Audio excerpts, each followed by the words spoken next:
আমরা বারবার একটাই কথা বলি যে পাবলিকের যেটা নিয়ে এক্সাইটমেন্ট আছে, যেটা নিয়ে ক্রেজ আছে, সেটা নিয়ে আমরা ভিডিও বানাই। পাবলিক যেটা দেখতে চাই সেটা নিয়েই আমরা ভিডিও বানাই।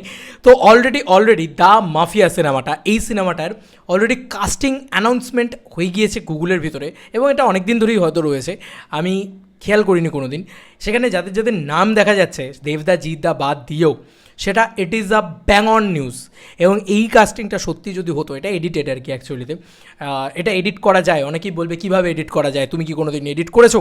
ভাই, আমি এডিট করতে না পারলেও এটা এডিটেড। এবং দ্য মাফিয়া এই কাস্টিং থাকা সত্ত্বেও কি সত্যি আর আসার কোনো চান্স আছে? এই ভিডিওতে আমরা সেই বিষয়টাকে নিয়ে আলোচনা করব।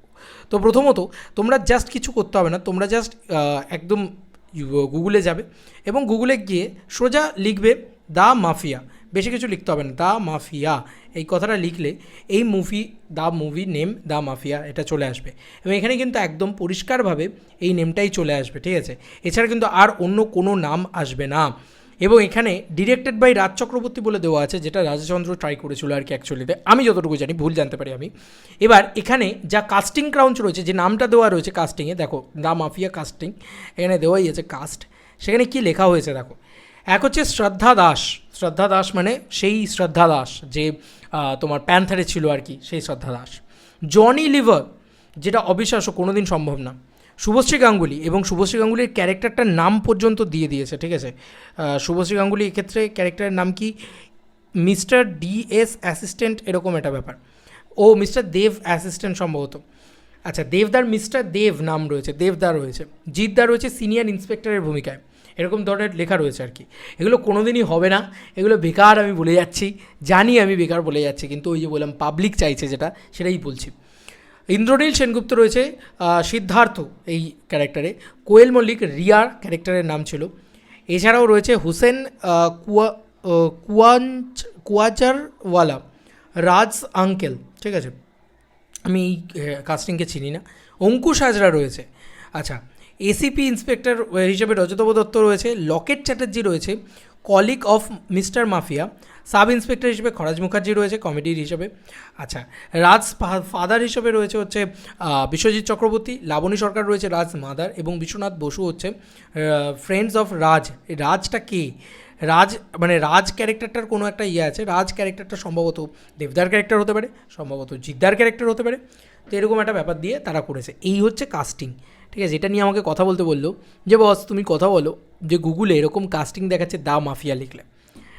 দেখো, এই যা কাস্টিং রয়েছে, কাস্টিংয়ে 100 কোটি না, শুধু কাস্টিংয়ে বলতে পারি 150 কোটি, ঠিক আছে? এই যা কাস্টিং রয়েছে, মানে এখানে যে কাস্টিংটা উঠছে, তোমরা নিজেরাও সার্চ করে দেখতে পারো, কাস্টিংয়ে 150 কোটি শুধু। সিনেমা কি বাদ দাও, কাস্টিংয়ে 150 কোটি যা কাস্টিং রয়েছে। তো ব্যাপারটা হচ্ছে, তুমি ভাবো, একটা সিনেমায় শুভশ্রী গাঙ্গুলি, একটা সিনেমায় কোয়েল মল্লিক, একটা সিনেমায় দেবদা, একটা সিনেমায় জিতদা, মানে সেই সিনেমাতেই আর কি, সেই সিনেমাতে অঙ্কুশ, ঠিক আছে? ইট ইজ মানে ইম্পসিবল। মানে আজকে এরা শুধু প্রডিউসার হয়ে গেছে, ইম্পসিবল ব্যাপার। মানে দুই পৃথিবী 2 আসা যতটা কে জানে, আমরা জানি না। মানে হয়তো পসিবল, হয়তো কেউ পারলে রাজ চক্রবর্তীই পারবে, মানে আমার এটা মনে হয়, কেউ যদি পারে তো রাজ চক্রবর্তী পারবে। দ্য মাফিয়া বলে ছবিটা যদি আসে, সেটার থেকে বেটার অন্য কিছু হয়েও নাম টাইটেল নিয়েও আসতে পারে, অ্যাজ লাইক খাদানের টাইটেলটা বেশ বাঙালিয়ানা ভর্তি ছিল। তো দেখা যাক কী হয়, আমি জানি না কোনো দিন হবে কি না, বাট এটা যখন দেখতে পেলাম না, একটা মনে হলো যে ভাই, সত্যি যদি এরকম হতো, কাশ এমন হতো। কিন্তু এটা তো হবে না, আমরা সবাই জানি, তাই না? তো বেকার আমার আশা নিয়ে তো লাভ নেই, কিন্তু ব্যাপারটা হচ্ছে যে কাশ এরকম হতো যদি। তো মানে এটা হয়তো কাস্টিং ছিল, কে বলতে পারে যে এটাই হয়তো কাস্টিং। দেখো, জনি লিভার থাকবেন এটা আমি কোনো দিন স্বপ্নেও কল্পনা করতে পারি না, এটা হয়তো ফেক হতে পারে।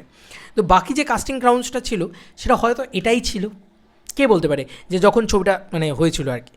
এবার এরকম অনেক ছবি আছে যেগুলো না মানে রিবর্ন হয় আবার, অ্যাজ লাইক রঘু ডাকাত ছবিটা কিন্তু পুরোপুরি শেলফি হয়ে গেছিলো, যে ছবিটা কোনো দিন আসবে না, এরকমটা হয়েছিল শুধুমাত্র বাজেট ইস্যুর জন্যে। তো আবার তো রিবর্ন হয়েছে, কে বলতে পারে দ্য মাফিয়া ছবিটা আবার রিবর্ন হলো কিনা। তো রাজ চক্রবর্তী পারে, আমি তো বললাম রাজ চক্রবর্তী পারে। এই কাস্টিং যেটা দেখলাম বন্ধু, সিরিয়াসলি বলছি, মানে গুগল যেটা দেখাচ্ছে, এটা যদি সত্যি কোনো দিন বাস্তবে সম্ভব হয়ে যায়, আমরা ফেয়ারি টেলের গল্প শুনতে খুব ভালোবাসি না, রূপকথার গল্প, সেরকম এটা। তো আজকে যদি বাস্তবে কোনো দিন এটা সম্ভব হয়ে যায়, বিশ্বাস করো বেঙ্গল বক্স অফিস থেকে 150 কোটি টাকা অবধি আসতে পারে, 100 না 150, জাস্ট ওয়েস্ট বেঙ্গল থেকে বলছি, হ্যাঁ। পাবলিক জাস্ট ভাবতে পারছো না, 10 কোটি জনতা রয়েছে এখানে, আমি বিশ্বাস করি 1 কোটি ফুটফলস শুধু এই সিনেমাটার মিনিমাম হবে, মিনিমাম, যেটা খাদানেরও হয়নি। 1 কোটি ফুটফলস মানে 1 কোটি টিকিট কাটা, 1 কোটিটা টিকিট বিক্রি হয়েছে এমনটা হয়নি। 1 কোটিটা টিকিট বিক্রি হলে 1 কোটি ইন্টু 100 টাকা করো তো, মিনিমাম বলছি, কত টাকা হয় বলো তো? ছেড়ে দাও, ব্যবসা জাস্ট মানে গুণে কুল করতে পারবে না, এটা হচ্ছে ব্যাপার। তোমাদের আর কি মতামত, এন্টার ভিডিওটাকে নিয়ে জানিও কমেন্ট সেকশনে। চলো বন্ধুরা, নতুন কোনো ভিডিওতে দেখা হবে, ব্যাপারে।